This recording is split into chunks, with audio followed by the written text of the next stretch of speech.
5 माह की हामला मरियम को शोहर और सास ने बेदर्दी से ऐसा मारा कि जनाब अली मारने के बाद उसको फंदा लगा दिया। ड्रामा ये रचाया कि इसने अपने आप को फंदा लगाया और खुदकुशी कर ली, लेकिन उसके बाद जो पोस्टमार्टम रिपोर्ट सामने आई उसे पता चला कि उसके पाँव जले हुए हैं, उसके जिस्म को करंट लगाया गया, उसके जिस्म की हड्डियाँ टूटी हुई हैं। इतना बेदर्दी से मारा कि मारने के बाद उसके बदकिस्मत शोहर ने 1 करोड़ 35 लाख की गाड़ी भी ले ली, 5 करोड़ का घर भी ले लिया। यानी कि एक जानिब घर में मैयत पड़ी हुई है और दूसरी जानिब शोहर शॉपिंग कर रहा है। मरियम की बहन मेरे साथ मौजूद है, इनका भाई मेरे साथ मौजूद है। ताल्लुक इनका मंडी बावलदीन से है, लेकिन इनकी बहन की शादी लाहौर में भी थी। जो इनका बहनोई है उसका ताल्लुक तो मुल्तान से है, लेकिन अपनी फैमिली के साथ वो लाहौर में रहता है। इनसे बात करेंगे। माँ बाप इनके वैसे नहीं है और इनकी हंसती मुस्कुराती प्यारी बहन जो 5 माह की हमला थी, उसके पहले भी 3 बच्चे थे, चौथा बच्चा दुनिया में आने वाला था कि वो अल्लाह को प्यारी हो गई। बहन जी बताइएगा, ये मार पीट वगैरह ये कब से चल रहा था? ये अभी आगाज़ हुआ था? नहीं, 8-9 साल हो गए हैं। वो रोज़ नाराज़ होके आ जाती थी, फिर खुद ब खुद ही चली जाती थी। उसे हमने कई बार समझाया कि मरियम ना जा, कहती नहीं मेरा घर है बाजी, मेरे बच्चे हैं। वो जब भी आती थी ना, मिलने भी आती थी। अगर हमें 6 महीने के बाद कोई झूठ बोल के आती थी, मेरा भाई बीमार है, मेरी बहन बीमार है, तो उसे 2-3 दिन के लिए आने देते थे और वो भी उसकी बच्चियाँ छीन लेते थे। सिर्फ बच्चा आ सकता था छोटा 2 साल का, बाकी बच्चियाँ नहीं आने देते थे। तो हर दफ़ा नाराज़ हो कहती थी, हम कहते थे मरियम नहीं जा, तू नहीं जा। कहती थी नहीं बाजी मेरा घर है, मैंने अपना घर नहीं छोड़ना। कभी तो सुधर ही जाएगा, कभी तो ठीक हो ही जाएगा। हुआ इससे पहले आपकी बहन ने कॉल करके कहा हो कि ये मुझे मार देंगे या मुझे इतना मारते हैं कि मैं मर ही जाऊंगी, इस तरह की कभी बातें कहती थी आपके साथ? जी, इस भाई के साथ उसने बोला, इस भाई ने भी बताया कि उसने मुझे अली ने 2 दफ़ा फंदा लगाने की कोशिश की है, ऐसे गला दबाया। मारता तो बहुत ज़्यादा था। जिस दिन फ़ौत हुई है उससे 1 दिन पहले भी कॉल आई है कि मुझे मारा है इन लोगों ने।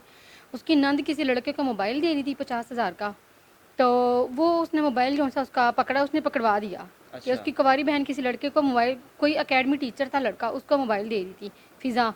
तो वो मोबाइल पकड़वा दिया उसने। तो उसके बाद उसकी सास ने भी उसे मारा और उसके शोहर ने मारा कि तू मेरी बहन पे इल्ज़ाम लगा रही है। तो इसको बोलती थी फ़ोन करके अक्सर इससे कि भाई अगर मेरे ना 2 दफ़ा अली ने गला दबाया मेरा, तो मेरा साँस बिल्कुल उखड़ते-उखड़ते बचा है। वो मुझे छोड़ता तब है जब मेरा आखिरी साँसों पे पहुँच जाती हूँ। अगर कभी मुझे नहीं भी छोड़ता, अगर मुझे कुछ हो जाता है तो भाई मेरे पीछे चल ली। तो हमने कहा मरियम इतनी परेशान है तो घर आ जा। कहती थी मैं बच्चों को नहीं छोड़ सकती। उसने बच्चों को नहीं छोड़ा अपने। आपके तो माँ बाप भी नहीं है, कौन आपके सर पे हाथ रख रहा है? किस तरह इस चीज़ को फेस कर रहे हैं? पुलिस आना जाना, कोई इंसाफ की तवक्को भी है कि नहीं? हमारी अम्मी ने सेकंड मैरिज कर ली है, 8-10 साल हो गए हैं। हमारा तकरीबन कोई नहीं है आना जाना। अब्बू थे, अब्बू फोत हो गए हैं, पता नानका दादका है कोई नहीं। तो बड़ी मुश्किल के साथ मैं ही हूँ, बड़ी बहन हूँ, ये छोटे बहन भाई हैं। या वो मेरा सहारा थी, मैं उसका सहारा थी। हम बहनें बड़ी थी, भाई का ख्याल रखती थी छोटे भाइयों का, लेकिन अब वो चली गई है अपने बच्चों को भी छोड़ के। वो कभी भी खुदकुशी नहीं कर सकती। वो 5 माह की प्रेग्नेंट थी। वजह क्या है, कुछ पता चला कि मार देना, कोई कोई बुरी लगती थी आपकी बहन की बात, या कोई कोई मसला था उसके साथ तो छोड़ देते? मार देना क्या मकसद है? वो कहते थे दूसरी शादी करनी है। मरियम के वॉइस रखे हुए हमारे पास जिसमें वो बता रही है अपने बकौल कि कहते थे दूसरी शादी करनी है, हमने कोई पढ़ी लिखी लेके आनी है। मेरी बहन साथ पढ़ी हुई थी और खूबसूरत देख लो माशाल्लाह बेइंतहा थी। बिल्कुल। वो कहते थे खूबसूरत नहीं है, उसकी सास कहती थी कि हमने कोई खूबसूरत लेके आनी है। बेटा उनका बिल्कुल चिट्टा अनपढ़ है। सास उसकी ने अभी शादी की है, 3-5-6 बच्चे पहले ही हैं जवान। अभी उसने फिर दूसरी शादी करी है, पसंद की। तो उसकी शादी हुई हुई है, लेकिन वो सब मिल के मेरी बहन के साथ तशद्दुद करते थे कि हमने दूसरी लेके आनी है, इसको छोड़ना है। शादी पसंद की थी या माँ बाप की रजामंदी से हुई थी ये? जी, शादी उसकी पसंद की थी, अच्छा। तो जिसमें उसके माँ बाप राज़ी नहीं थे। लड़के के माँ बाप? लड़के के माँ बाप राज़ी नहीं थे, तो जिसकी वजह से ये नतीजा निकला है। अब जिस दिन आपकी बहन को मारा गया, जी, आपको क्या कॉल करके बताया गया है कि आएँ आपकी बहन की तबीयत ख़राब है, या क्या ड्रामा क्या रचाया है उन्होंने? उसकी सास की कॉल आई है छोटे भाई को अच्छा। कि आपकी इसको भाभी को कॉल की है, दूसरे दरमियान वाले भाई को।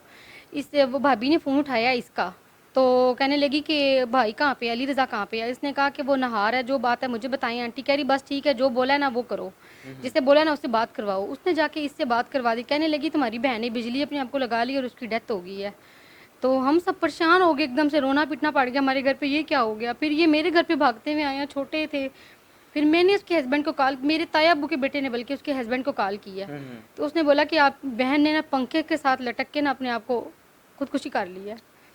लेकिन जब वो हमने उसको घर लेके आए हैं, उसके चेहरे पे भी निशान पड़े हुए थे नील के, उसके जिस्म पे निशान थे, उसके पाँव पे करंट के निशान लगे हुए थे और उसका गला भी दबाया गया है, बहुत ज़्यादा उसे मारा भी गया पहले। पोस्टमार्टम रिपोर्ट लाहौर में हुई है या मंडी वाले दिन जाके करवाई है आपने? नहीं, पोस्टमार्टम इन्होंने मारे जाने से पहले मीनू अस्पताल में उसको भेज दिया था। ये जब उन्होंने भेजा था, लड़के वालों ने? हाँ जी, उन्होंने भेज दिया था। जब हम उनके घर पे आए हैं तो घर पे कोई भी नहीं था, हमारे बच्चे तक भी नहीं वहाँ पे थे। हमारे तीनों बच्चों को आज तक नहीं पता किधर है तो किधर नहीं है। इन्होंने बच्चे हमारे गैप कर दिए थे। बहन इनको हमारी अस्पताल पहुँचा दी थी। 2 दिन बाद जाके हमारी बहन हमें मिली है, भगा भगा के हम लोगों को इधर जाओ उधर जाओ इधर जाओ उधर जाओ। 2 दिन बाद जाके हमें अपनी बहन मिली है तो हमने जाके उसकी शक्ल देखी है। अभी गिरफ्तार कौन हुआ है पुलिस की तहवील में? कौन कौन है उनकी, आप उनकी फैमिली में से? उसका शोहर गिरफ्तार है और उसकी जो माँ है वो उसने अब गिरफ्तार वो बिल्कुल भी नहीं हुई और उसने बारों बार बुरी ज़मानतें करवा ली हैं। और अभी सुनने में यही आ रहा है कि उसके शोहर ने भी बुरी ज़मानतें करवा ली हैं। इस आपकी बहन को मारने में कौन कौन मुलविस है? तकरीबन ये पूरी फैमिली करती थी ज़्यादती, उसके साथ मार कुटाई करते थे। उसका नंदोई भी आके चपेड़े मारता था और नंद भी, जिस टाइम हम लेने की गए हैं अपनी बहन को, उस टाइम वो छत पे खड़ी होकर तालियां बजा रही थी, कमल उसकी नंद जी। तालियां मार के इस्तकबाल कर रही थी आपका कि आए बहन को ले जाएं आके? जिस टाइम हम लोग वहाँ उनके घर से निकलने लगे थे ना, हम अपने घर बहन को लेने आए हैं, तो देखा मैं भाग के उसके कमरे में गई हूँ तो कमरा साफ़ सुथरा था, बिल्कुल ठीक था। अभी तो मैंने देखा है ना, मरियम का फंदे लगी हुई हैं, तस्वीरें आई हैं उसकी, तो हमने देखी हैं। उसमें सारा कमरा उसका बिखरा हुआ है, खिलरा हुआ है। लेकिन जब हम उसके घर गए, कमरा साफ़ सुथरा था, बिल्कुल कुछ भी नहीं था। और हमने पूछा है कहाँ है, वो कह रहे अस्पताल ले गए हैं उसको। जब हम अस्पताल के लिए गाड़ी में, कोई गिर रहा था, कोई रो रहा था, हम ऐसे मुश्किल के साथ गाड़ी में बैठ रो रहे थे सारे बहन भाई, तो वो ऊपर से खड़ी होकर तालियां बजा रही थी कमल। वो भी घर से भाग के गई हुई है 2 दफ़ा, तो उसने तालियां बजा रही थी और खुश हो रहे थे। मरियम का जो भाई, इकलौता भाई है, छोटा भाई है, से बात करूंगा। यार आप बताना, बहन से कोई आखिरी बार कोई बात हुई है आपकी अपनी बहन से? आखिर तो यही बात हुई है, वो यही कह रही थी कि भाई ने मुझे मार देना है, मुझे मारते हैं, काफ़ी जुल्म करते हैं, टॉर्चर करते हैं, तो मुझे आके ले जाओ। तो मतलब हमने लेने जाना ही था 2-4 दिनों बाद, तो 2 दिन बाद कॉल है इसकी डेथ होगी। अब जब आप गए उनके घर तो आपके जो बहनोई हैं उससे आपकी कोई फेस टू फेस बात हुई? आपने कुछ बात की उससे, कुछ कहा कि यार ये क्या किया है, ये क्यों किया है? वो हमारे फेस टू फेस आया ही नहीं अभी तक फरार हुआ है वो? जी। देखो, पुलिस की थाने में इसमें है, उसने अपने आप को खुद ही हवालात में पहले ही बंद करवा लिया और उसके बाद सारी उसकी फैमिली फरार है। कोई बंदा नहीं घर पे, सिर्फ उसकी सास है, उसकी नंद है कमल और उसका नंदोई है, कमल का हस्बैंड है, बाकी कोई नहीं है। इन्होंने, हमें पता है कि ये कमल ने, कमल के हस्बैंड ने, सादिया ने, ये सब बीच में मनोवल्स हैं, इन सब ने मिल के किया है, लेकिन हमने सिर्फ 2 बंदों के नाम लिखवा रखे हैं। मरियम की बहन और मरियम का भाई मेरे साथ मौजूद था। अभी रिसेंटली आपने केस देखा होगा, सानिया ज़हरा केस, जो कि पंजाब पुलिस ने उसको बड़े अच्छे तरीके से उसकी रिपोर्ट को जारी किया और यहाँ तक कि पंजाब हुकूमत उसमें मुद्दई बनी और रिपोर्ट सामने जो वाजिया हुआ कि उस लड़की को भी मारा गया और उसके बाद एक फंदे का ड्रामा रचाया गया। पंजाब हुकूमत की ज़िम्मेदारी बनती है, मरियम नवाज शरीफ साहबा से रिक्वेस्ट करूँगा कि बीइंग अ वुमेन आपकी ज़िम्मेदारी बनती है कि जिस तरह आपने सानिया ज़हरा के लिए स्टैंड लिया, इसी तरह मरियम के लिए स्टैंड लें, इस फैमिली को इंसाफ दिलवाएं, ताकि जो इस तरह के जानवरनुमा इंसान हमारी मुआशरे में पैदा हुए हैं या मुआशरे को बिगाड़ रहे हैं, ऐसे लोगों को कानून की तहवील में लाकर सख्त सज़ा दी जाए ताकि दोबारा ऐसा कोई केस रिपोर्ट ना हो सके।